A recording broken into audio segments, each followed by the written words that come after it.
The latest LEGO Star Wars The Skywalker Saga gameplay reveals brand new details about the game, and in this video I'm going to be giving you the definitive, in-depth breakdown of all of the gameplay. We have so many levels confirmed, as well as a few other references and little bits of info. Make sure you watch until the end of the video because you won't want to miss any of the details. Plus, be sure to subscribe so you don't miss any of the upcoming LEGO Star Wars The Skywalker Saga news. I just wanted to kick things off with this cool shot of the Geonosian Arena, and in the background you can see various Jedi that are arriving and revealing themselves in the stands. And then just look at the reflections on Darth Vader and Luke here from the lightsaber.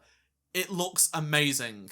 Next up, we take a trip to Tatooine, specifically Jabba's palace, and this is Sai Snootles and Max Rebo. Fantastic. But in the background, on the left-hand side, you can see a door that you'll need probably a bounty hunter to blow up, just like the old games. I like all the junk and other props around the location. You can see stuff on the floor, but also an axe and handcuffs on the right-hand side. This is just a cool shot I had to include to take a look at once again because so many of us want to see Palpatine's arrest and we are having it in this game. But what I really like is how behind the glass window you can see the planet of Coruscant in the background, all of the skyscrapers. It looks amazing. It's great to see the duel between Kylo and Luke on Crate. We have First Order TIE fighters in the sky and Luke has dual moulded legs. Yes, you can see that he has boots on, which is a real nice touch. It's not just plain black.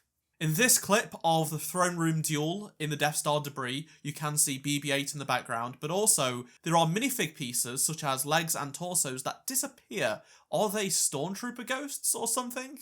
You will see a purple stud on Palpatine's throne. This next segment is by far the most interesting part of this video. It has so many levels confirmed. Starting with episode 2, we can see we have the main intro of Padme arriving on Coruscant. You can see the stormy skies of Coruscant. You're going to be able to land in the Federal District and use Padme in her pilot's outfit after her Naboo cruiser is blown up. Then we have level 1, which is assassination, so it's the speeder chase scene of Zamweasel. The next segment, which isn't a level, is the Oscru District of Coruscant. You can see that there, looking cool. And then we have the Coruscant Jedi Archive segment as well, which we'll see a bit more in detail later on. Then we have Kamino Interior. We can see various Kaminoans and Obi-Wan. Then we have Jango as a boss battle, but it isn't actually a level. It's still a thing you can fight. We've seen gameplay of it before, and you can see that Jango is using his jetpack above Obi-Wan and Boba is piloting Slave 1. Then we have the Hunt for Jango, which is going to be a level, and your Obi-Wan chasing Jango to Geonosis. Then we have Anakin and Padme visiting Naboo, Padme in her episode 1 outfit.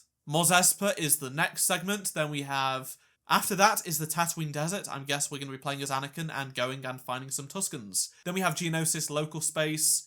Then we have the Petraniki and Stalgazin as Obi-Wan. We have Geonosis infiltration in the Droid factory. Mace Windu, I think, in the Coruscant Federal District. Next up is the Geonosian Arena. That is a level. And then we also have another segment with Obi-Wan as well in the Petraniki area. Then we have Battle of the Jedi with Anakin and Obi-Wan fighting Dooku. And then there is also the main outro where Padme and Anakin do get married. We can actually see Padme with her wedding dress on here. Going back in time a bit, and we have episode 1, so we have the main intro, then we have the Naboo local space segment, the Trade Federation ship, the Naboo swamp, then the Gungan city before the first level, which is Escape from the Core. We have some shots of Naboo Theed before travelling to Tatooine local space, Mos Espa, Watto's junk shop. Now that's pod racing, that is the second mission.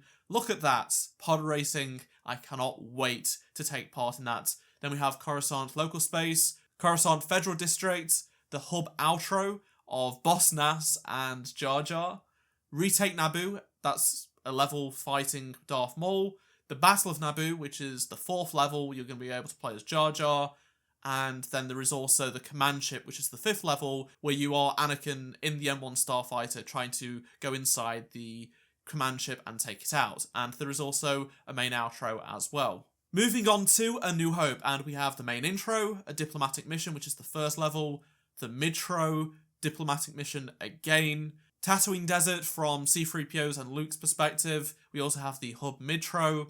Then we have Mos Eisley as Obi-Wan, Hunk of Junk with Han Solo, the Princess Rescue, and then there is also the Death Star Escape. They're your 2nd, 3rd, and 4th levels.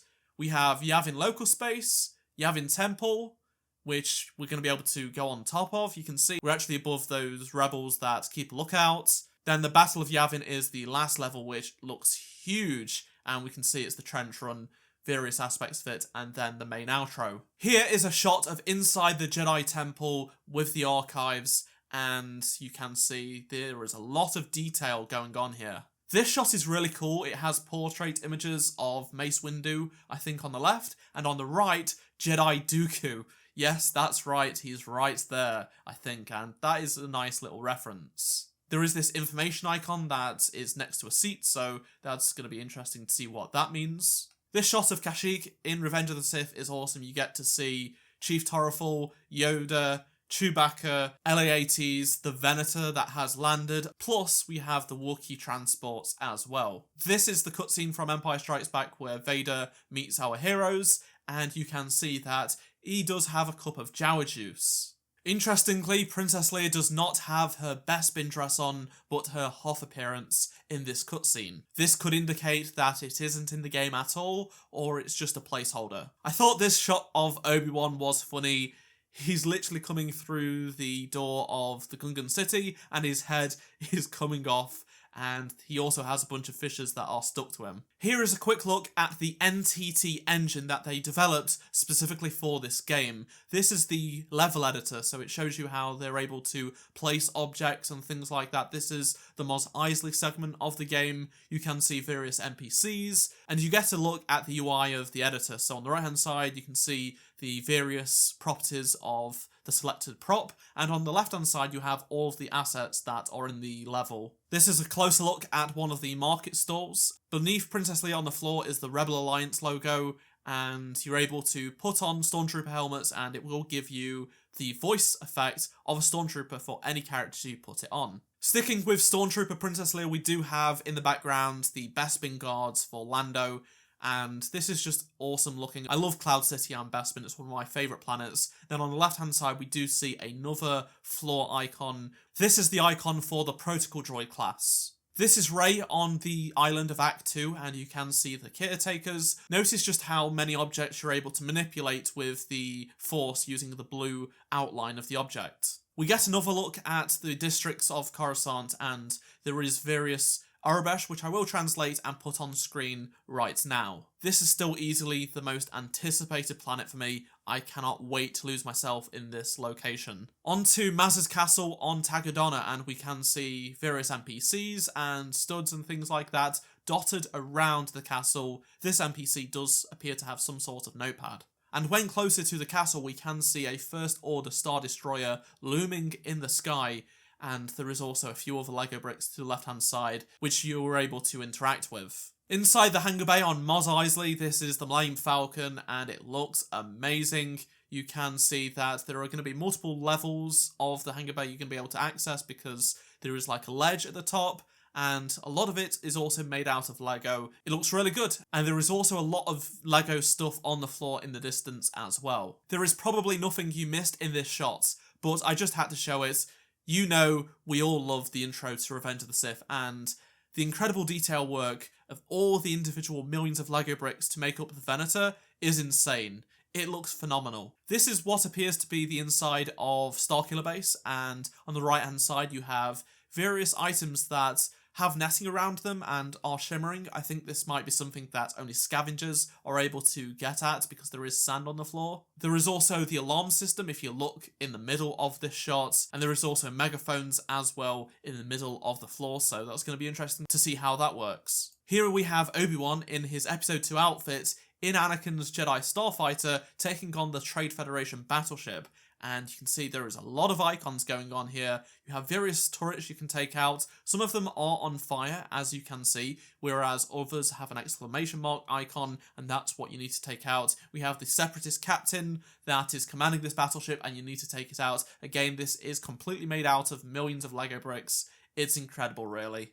We get another look at the NTT engine, and this time it's of the Vexus Serpent from The Rise of Skywalker that is native to Pasaana. What's interesting is that it's actually going to be on Tatooine as well, because in this shot of Chewbacca in the Jundland Waste, specifically at the Sarlacc pit location, you have the Serpent here, so it's going to be another part of the wildlife of Tatooine as well. And it's cool just to see that at the Sarlacc pit, you have a Bantha, you have other creatures to make this world more immersive. And you can see the minimap in the bottom left-hand corner. The D-pad has an icon suggesting to go down button, and there is also other icons on the minimap as well. On to some creature concepts, starting with the Ramthar, and as you can see, it shows a breakdown of the individual parts. There is some text that says, 2 versions of the brick-built mouth, one with 2 3794 pieces, so a minifigure can clip into the inside of the mouth. The other has the Ramthar tongue, which is also brick-built. We can toggle between when we need them to see the tongue, and you can see the game in action as well as some work-in-progress shots. It also has some additional text saying it would have a unique body which would be split into 2 pieces, front and back. We'll use LEGO official parts such as the dragon tail and tusks with a unique squid-like tentacle attachment. We'll have a brick-built mouth that clips in similar to the LEGO gyrosphere. Next up is not just the concept but also the approval segment of an Orback, Variant D, and it's version B. And then we have the Woolamander from Yavin 4, and this is version E. No text has been given, it's on the approval segment, and this looks great. I love seeing these. They are just a really fun looking creature. Here is another shot of Mos Eisley with Luke on a Bantha, and you can just see the location is sprawling with wildlife and NPCs. You have droid parts such as the astromech legs and such in the sand, which is pretty cool. You've got studs, you've got other Lego builds, you got what might be a restaurant or something because there's a Rodian drinking on the outside just there. Another shot of Tatooine brings Ben Kenobi to dance with a Bantha, and there is also a speeder on the right hand side. Here is a shot of the Gungan city with Obi-Wan and Jar Jar roaming around, and it looks pretty big. You're going to be able to visit so many different places. There are studs far in the distance. You're going to probably be able to turn off the lights by the looks of it with the Force, and there is also a Porg that is stuck by a spider web underneath this platform, which is interesting to see, and it looks like you're also going to be able to visit some of the lower platforms. This shot of Han Solo in the hangar bay isn't anything special, it doesn't really tell us much in terms of detail, but it does show us quite a lot of the Lego props that are around in the world. There is just so many different ones, and the stormtroopers do react a lot to how they're shot, if their cover's broken. I just think the animation of these are very funny and really well done. This is Janna on the Star Destroyer in The Rise of Skywalker, and we have a Sith Trooper in the sky, but to the right-hand side we actually have a Sith Trooper without a head. There is a TIE Dagger and X-Wing flying as you'd expect in this scene. This is Darth Vader on the Invisible Hand, and you're able to pick up battle droids and manipulate them many different ways, more than we've ever seen before in a LEGO Star Wars game. You can see that the battle droid is struggling and shooting. I think the animation work is absolutely incredible here. Then we have Obi-Wan also using the Force to pick up an object and throw it at the stormtroopers. We have a Lambda-class shuttle to the left, and we also have various other bits of Lego scattered around. But I also really like how this stormtrooper on the left-hand side is using a T-21 blaster rifle. It actually does not look like Lego, really. It's actually really well done. I think that's really nice to see because we do actually see them quite a lot in A New Hope. From this angle, it looks like it's the standard default long blaster that LEGO makes with some sort of an attachment on the front for the big barrel. In the swamp of Dagobah, there is a container, and on top of that, floating is a new collectible we've not seen before. Well, it's probably going to be how we unlock vehicles in the game, because as you can see, it's got a key with some Lego chain attached to it, and then a circle with what should be a B-wing. We also see a stormtrooper wandering around in the distance, along with some creatures also. There is also an exclamation mark in the top left where I guess we're going to be able to visit. Next up is a space battle between the Empire and the Rebels, but we are Obi-Wan in his Episode 2 outfit flying a New Republic Y-Wing, and as you can see, he's trying to take out TIE fighter pilots in a TIE bomber. The next few shots are of the capital ship attacks and boarding in the game, and you can see here we have the Steadfast. This is the big First Order Star Destroyer at the end of the Rise of Skywalker, and it's captained by Captain Swarton. Now, I would have liked General Pride, but maybe this is just because it's a free roam event and Pride is not in it, and he will be in the actual level. We will just have to wait and see, but you can see that we are Poe Dameron in his jacket, in his black one, and he's taking on the Steadfast. It's an encounter you're able to join, and you have to take out the ship's defences. And you can see that the turrets do have icons, so you know where to shoot. Closing in on the Steadfast, you are able to see the black one doing barrel rolls to avoid fire. That's a new feature, and you're going to be able to get out of the way of danger using that ability. You're able to just go into the hangar and land, and then in this hangar shot, you can see that there are like vehicle spawners by the looks of things, alongside First Order troop transports. This shot is really cool because it shows we're able to pick up thermal detonators and throw them. It's not just simply locked to one character class. You're actually going to be able to find them around the levels and pick them up and throw them to your advantage. And in this case, you've got to take out the real Captain Swarton, who I believe is completely made up for this game. He doesn't have a Wikipedia entry, so this is probably just a funny character that is going to be part of the game. In this shot of Han Solo on the Death Star, we do see a lot of control panels and things for the doors, but on the right hand side there is a crate that can only be blown up by probably a bounty hunter, just like in the older games. C-3PO is wearing hair.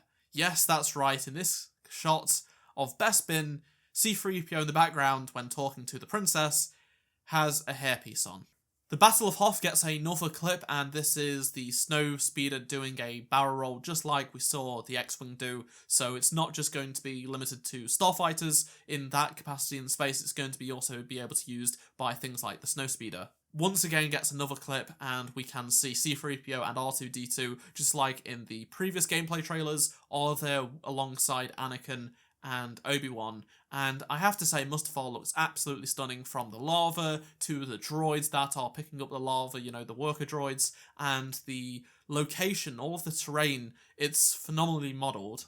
Here we have Lando taking on Slave 1, and when you shoot at Slave 1, various parts of Slave 1 actually come off. That's really cool to see those bricks being dismantled. On this landing pad, it also seems like there is some sort of Imperial fuel container or something that might be something you'll be able to blow up, or it's just part of the world. Once again, a shot of the Slave 1 with more bricks coming off it, and it is also got smoke coming out of it. This shot doesn't offer anything much really new because we've seen it before in the gameplay overview, but I thought it was funny to see the AATs basically just barging past all of the droids. We have Poe Dameron in his episode 9 appearance in his black one above Tatooine, and we do see an object in the sky you're able to visit. There is also a red question mark. As he turns, you're able to visit the Jundland Wastes, Tatooine, Mos Espa, or a few other places, such as the Steadfast, which you now own. If you complete that capital ship boarding, that is now your ship.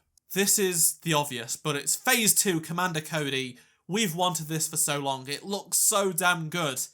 There isn't anything special in the background, really. We've seen Utapau a few times and the battle droids, but we've just got to celebrate this moment of Commander Cody right here. This is R2-D2 making his way through Mos Eisley, and you can see so many different NPCs. They're not just Twi'leks or humans, but you even have Toydarians. Watto is going to look fantastic in this game, I can assure you now. Unfortunately, Endor creates a lot of bitrate issues because of all the leaves and foliage and stuff, but we can see that this is Luke on his speeder bike. Once again, we've seen this a few times. I really like how in the wind his lightsaber will move. It's not just static, and you do have the option to fire what appears to be some sort of rocket at one of the speeder bikes when you do lock on. And what's interesting is that some of the LODs for the textures and stuff are very bad in this section for the AT-AT's legs.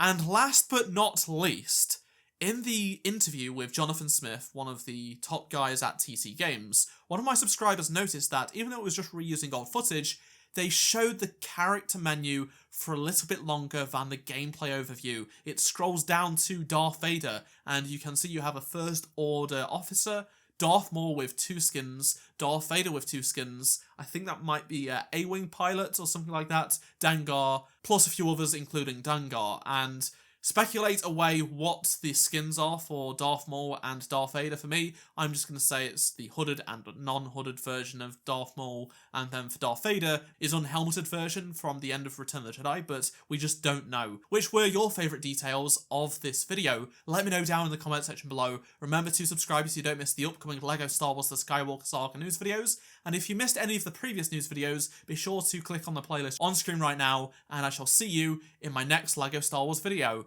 Goodbye.